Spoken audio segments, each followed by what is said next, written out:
Are you struggling with animal food in Starsand Island? With my easy tips and tricks, you will never run out of food again, and we will produce it all on our own. Here's my full animal food guide, step by step explained. Rabbits are like the ground base of every animal food process. So make sure that you get in the early game at least 8 rabbits into your hutch. The rabbits will produce for you premium wool, rabbit poop, wool, and even more poop, guys. So the rabbit poop is the important one because we will need this for future processing. On top, you also want to have your rabbits near your farmland, because on the farmland you will see weeds while you're having planted crops there or also not. And then the rabbits will actually harvest the weeds, and then you can farm here also grass on top, which you will also need for the future process.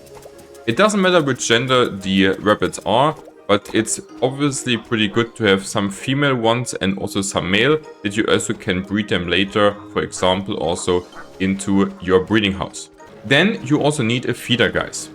In the feeder you can produce all kind of basic food. For example, for the rabbits we only need the pasture grass, and this you will actually also gather just naturally a lot. The next thing, which is very important, guys, is that you get chickens. Chickens are very good, and you need to make sure that you get only some male ones, like 1 or 2, and then at least 6 female ones. Because the female chickens are actually able for us to get us the really important eggs and also some more poop actually. The eggs are like really important, and you need to make sure to get like also like a bit of a basic production going, which you are storing, because this is like really also the bottleneck of any food build. As we see in the feeder, guys, we have also here obviously the chicken food which we can make. And herefore we need the rabbit poop, which we are producing from our rabbits, and then some vegetable juice. The vegetable juice you can make basically in your separator. And here you can make basically out of all your vegetables, which are also having like the tag of a vegetable, as you see here of the leek. And then you can process this into juice. The higher actually your vegetables are, the better it is. And the most valuable one I saw is the aloe vera, for example, which is like more of a mid to late game tag, because this gives you 24 for 1 actually, but also like the cucumbers, for example, giving you at least 6 and are really better to make early on. So these vegetables you can put onto your fields, and then you have already like a basic tier 1 production of food. The ducks are actually not so valuable, especially not early on, because they only produce feathers and poop, which you don't both need so much. So just skip them, but in case you actually do want to play them, they are also having the same food conditions as actually the chickens. Next up, we're getting actually some sheeps, guys. So sheeps are really important because they give you actually the poop also, sheep saliva, and also the important sheep cheese blocks, and also on top wool once per every 1 or 2 days once they are adults. So the wool obviously you can need to make clothes, guys, and then we will also need like the other stuff for future processing. The sheeps now need the eggs, pasture grass, and some food pulp. So we will have enough eggs and pasture grass, so the food pulp we also can make in the separator again. And for this we need also just like any kind of fruits. So in the early game you can make like watermelons or grapes, for example. And later in the game I really can recommend bananas, because they give you also really a lot of pulp out of 1. On top we do need cows, guys. Here it's the same as for the chickens. You only want some male ones and a lot of females ones, because they are giving you the really important milk. You can milk them like once per day once they're adults. On top, they also drop you some moo balls and also fur plus poop, which you can need for future processing. So all kind of cattle needs also eggs, pasture grass, and the food pulp. It's also the same as for the sheeps. And this means basically cattle food is really good for just the cows. What is now important to understand, guys, is that you need to have at least as many eggs as you have cows and sheeps.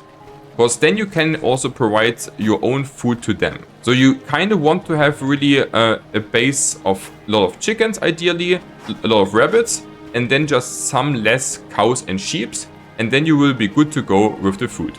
The next thing we're gonna add are actually the musk deers. They are giving us really important poop, musk cocoon, and also a bit of fur.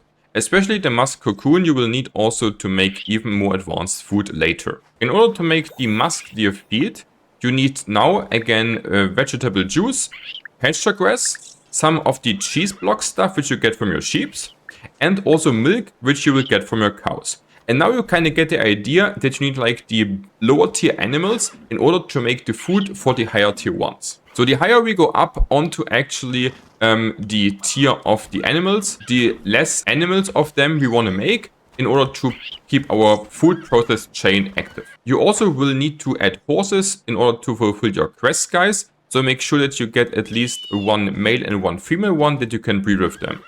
They will drop you also some fur, poop, and some horse stew, which you can use for later processing. A tip on top is that you also should get a feeding truck, because then you can just put all the feed basically into this thing, and then all the animals will gather here to eat.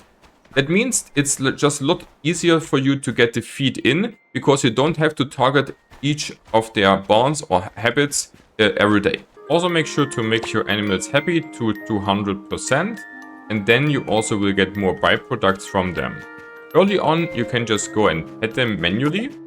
And later on, you can add, for example, here like a music box and put it near your feeding trough. Then they will always come here and also get like the happiness bonus instantly. Also, getting actually here some of the cleaning pots is really good that you don't have to pet them manually and get a bit of automation going. Same as for the egg station, there you also can just gather all your eggs together if you get like really a lot of chicken huts. For the pig feed, you need eggs and fish fillets, which you also can make in the separator out of your fish, guys. Here it's the same, the more rarer the fishes are, the more fillets you will get. I really can't recommend to get pigs though, because they actually don't drop you anything useful and actually eating up your really important eggs, which you most likely will not have that many of. So don't make pigs, guys. They are only dropping you fur, which you only get already from your cattle and your sheep. For the horse feed, we need like the same as for the musk deer stuff, so we will be able to make this also in the same process. Also the deer food only needs like the cheese block, the juice, pasture grass and milk. So also here make sure, guys, that you have enough milk to get all the feed in every day, because the milk will be here for sure like your bottleneck. Now we're coming like to the tier 3, so the highest tier ones, which the ostrich is, and also the alpaca. Both of them need first of all the musk cocoon, which we get from our musk deers, pasture grass, which we will get a lot just naturally, and protein powder. For the protein powder, we also can use again the separator. And here I really can recommend to make out of bumblebees protein powder, because this gives you like really a lot for one bumblebee. On top we also will need actually honey for this, and honey is also really good out from bees. So we need bees anyways, which means that you also should get you one queen bee out that you can produce in a beehive actually your own bees. They only need a jelly, which you also can make in your feeder, guys. And for the royal jelly, you only need like eggs and honey, which you will get also in this process anyways. These can not only produce actually honey, but also helping, for example, your field to grow if you put flowers around, as I mentioned also in previous videos, guys. If you don't know this already, guys, check out the link in the description for more guides. And then we're already able actually to make like all the food really efficiently on your own. That saves not only money, guys, but also is like a good feeling just actually to make here like a sustainable farm. You have also like some more advanced food onto like the Murph feeder, for example. And here you need only to add Murph shrooms, which you can find in the forest, especially in the first parts of it. And you also can make actually the mega feeder, which gives you even more specific food to make. And herefore you only need also like the basic food plus echo beans, which you will also find in the later parts of the Moonlit Forest. If you enjoyed the video, hit the like button and subscribe to the channel for the best Starsand Island guides.